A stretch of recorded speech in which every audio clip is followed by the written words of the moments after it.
Hay una entrevista muy interesante realizada por Proyecto Camelot o Proyecto Avalon a un autodenominado EXILLUMINATI, al cual Bill Ryan le puso el sobrenombre de Charles, y en la cual aparece de espaldas a la cámara para salvaguardar su verdadera identidad. Esta entrevista fue realizada en el año 2010 y explica cómo fue reclutado por el grupo de los 300, la máxima potencia de los Illuminati. Los 300 son un grupo de linajes muy poderosos en la corporación. Están al cargo de todas las demás logias que controlan el planeta, y la mayoría son desconocidos por la población. Explica en esta entrevista que él es de Inglaterra y que su padre era un alto cargo militar. Charles ya de pequeño tenía habilidades especiales, pero era muy rebelde y no acataba las normas, así que acabó en reformatorios, ya que tenía problemas con la ley. Cuando ya era mayor de edad, se dedicaba a hacer trabajos para bandas delictivas, hasta que un día en un casino se le acercaron miembros del grupo de los 300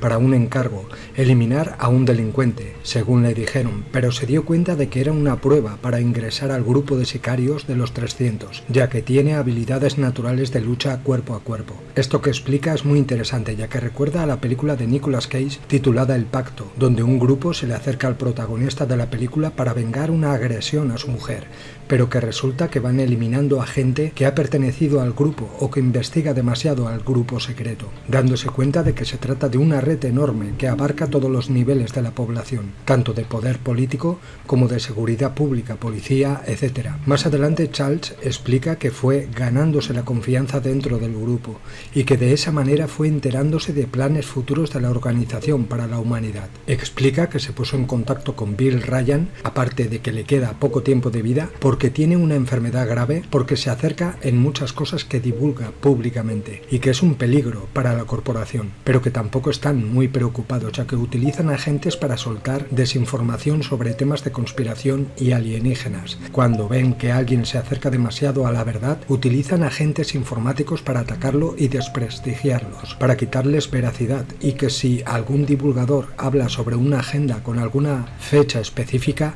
ellos la cambian para dejarlo como un farsante ante el público. Después trata varios programas que tienen preparados los controladores, como la realidad del programa para crear un evento falso para presentar a los extraterrestres. Convenient to set up a false flag operation to depict the ETs as being enemies. It's on the table, they're going to do it. That's on the table, yeah, they're going to to do that. That's what the craft are for, that's what the modular things are for. And it's already started. Okay. Do you know, is this date forecast at all? No dates, no dates. No dates. Get off of that. Just... Never is. Okay. When people start amassing an opinion and it reaches a crescendo, that's when it will start. Okay. Okay. So you're asking me how long does it take the world's population to start getting worried about that? Okay. It sounds then as if there would be a strategy to start informing people about the ET reality pretty quickly. Now, I presume this is kind of underway. I mean... 4th of July? What's V? Yeah, all of that, yeah. Independence Day, the event. Sorry, Independence Day I meant. Yeah, okay. And so on, Terminator, right. Whatever you like. But are we ever going to get Obama holding a press conference saying, okay, guys, we need to square with you? But someone will. Somebody will? Yeah. Do you know anything about that at all? No, because it's not there yet, is it? So it's not there yet. There's a drip happening. And the bucket, you're asking me how long that bucket's going to take to fill, but the drip might slow up or speed up. Yeah. You know, so that makes my guess wrong. I wondered if any decision had been made about that, but you're saying it's just a general direction. They're going in a general direction. Yeah. And meanwhile, technology's coming on. It's getting better. Yes. Yes. More convincing. Okay. So there's no hurry. Okay. Interesting. Meanwhile, make education suffer a little, so people are a little bit more dense than they have been. And additives in food, additives in the water. That's a whole nother. That's a whole nother. That's a whole yes. nother video. That's something I know quite a lot. Detalles completos con una lógica desde el punto de vista de los controladores. Confirmación de que la raza humana es un proyecto genético extraterrestre. Confirmación de la realidad de los alienígenas. Una declaración de que una nave extraterrestre fue derribada deliberadamente después de 1 o 2 golpes de suerte en la década de 1940 mediante tecnología de radar. And you cross intergalactic space in a fantastic piece of machinery, yeah, and then you crash in Nevada. Right. Rubbish. Okay. Rubbish. You're shot down. Okay. That's what happened to you. Yes. Because you didn't think that there was any kind of particle weapon or kinetic weapon that could do that. Yes. Well, you wasn't prepared because it was the first time you came. Yes. It got something to do with radar, wasn't it? They discovered that radar would actually do this. Yeah. Am I right? Well, it was quite an aggressive... It wasn't an accident. Okay. I've got you. So you're saying that the so-called crashes weren't crashes, they're actually offensive actions which And were I discovered... asked you to understand that because you don't cross intergalactic space and then crash in Nevada, do you? I understand that. You see, that's my axe there, so sorry, go on. I've got you, that's fine. So you're saying that initially there was a way of bringing the craft down that was discovered by accident, and then it was more or less, and then it was fairly quickly It was a deliberate attempt, utilized. amazing that it worked. Yes, right. And then when it did, So it's a lucky hit, and then they started to get focused about it. yeah, well, they realised that it could be done, and then went down the avenue of trying to figure out how they done it and what actually did cause it, and they needed to look at the thing they brought down to do that. Yes. And then they educated them, so they became much better at it. Yes, because then you got the Americans mainly, I guess. Was it only the Americans? Did this happen in every country? No, let's drop the borders and the nationalities. Okay.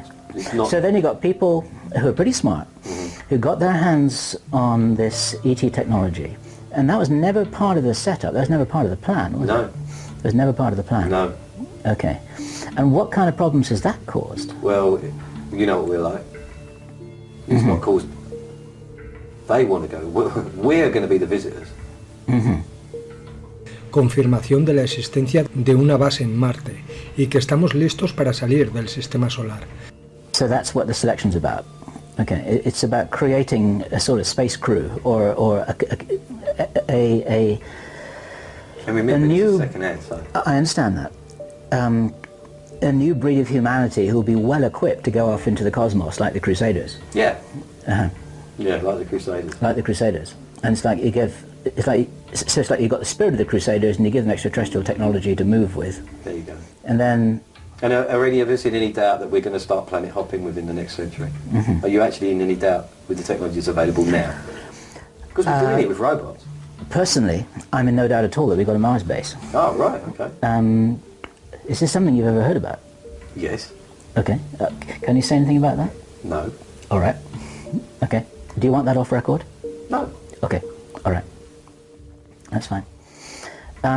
But for sure, most people who I've spoken to about this subject, who really feel that they do know something about it, will say that we've got all kinds of technology that you wouldn't, let's say that it makes the space shuttle look like a Model T Ford, or perhaps a horse and buggy.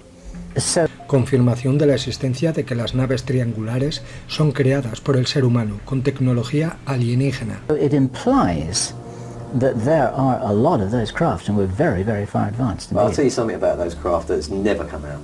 Tell me. Right, you've got you go to Mexico and something's a mile across. And then you come to Nevada and it's 600 feet across. Okay. It's triangular. Right, yeah. All right. So how about it being 10 triangles that can lock in together and fly in the same formation? Oh, okay. And then they can split. Okay.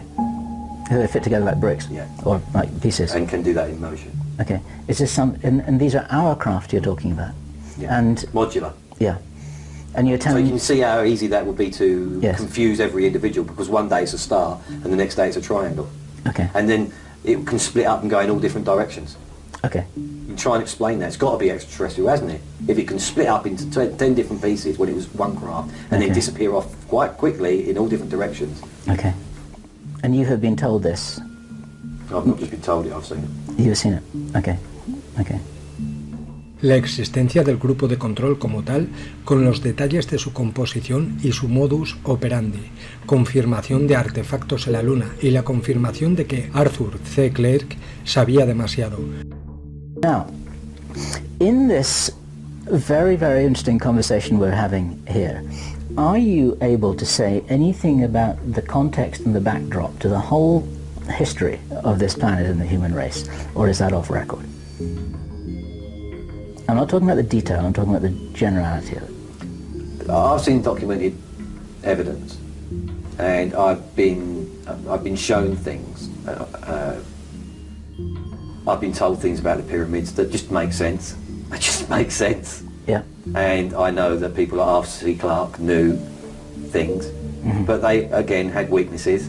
Yes. That put them in his case, Sri Lanka. Yes. Out of reach. You know, go and read his books. I'm sure you have. Yes. You know, the guy is more or less responsible for the satellites that we use today, and the idea behind them. You know, this is a genius. But he wasn't really. He just knew some stuff. He was present at things.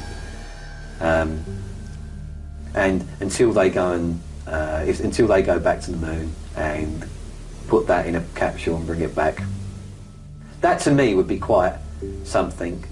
If they bring that piece back, then okay, I might jump on the bandwagon with everybody. Confirmación de que se ha previsto que haya un pico de actividad solar que pueda interferir con los circuitos electrónicos. Confirmación de que el sistema solar es un sistema binario. Mucho más sobre la forma en que se opera el grupo de control, sus objetivos, planes y cómo piensan. Este grupo no son los Illuminati, están por encima. Y el programa de crisis mundial provocando hambruna. Talking about is the deliberate creation of a state of famine where a lot of people are going to die. Is that right? Is that what you're saying? Yeah. Yeah. Well, that would be the result. That would be the result? Yeah. Okay. And that's what happens when you haven't got any food. You starve to death. Yes. Do you know... It's hard to find the geezer who's got his finger on the trigger, isn't it? Yeah. Yes, because it just looks like something... Yes. It just looks like something that's sort of happening. Yeah. And it's been looking and sort of happening for the last 7 years. And it is Saturday the 18th of December 2010. And this is one of the more interesting interviews that I've ever had the privilege of conducting. With me is a man who I've given the pseudonym Charles. And as the name suggests, he's very English. And for reasons that will become apparent as you start to watch this video, he has graciously declined from being filmed with his face on camera. You will hear his voice, which will be unedited and unfiltered, and what Charles has to tell us on record may be one of the more important stories that you will have heard for quite a long time. And this is very unrehearsed, as they all are. And first thing I want to do, Charles, is to thank you. Yes. Do you know, maybe you don't know, but do you know what the target figures for population reduction are? No. Okay. Do those figures exist? I would presume so, yes. Okay. Because there's... well, to do any model, first of all, you need a business plan, don't you, friend? Right. And of course, a lot of people watching this will know that the so-called target or the ideal population number as stated on the Georgia Guidestones is 500 million, isn't it? Okay. 500 million. Yeah. What do you know about the Georgia Guidestones?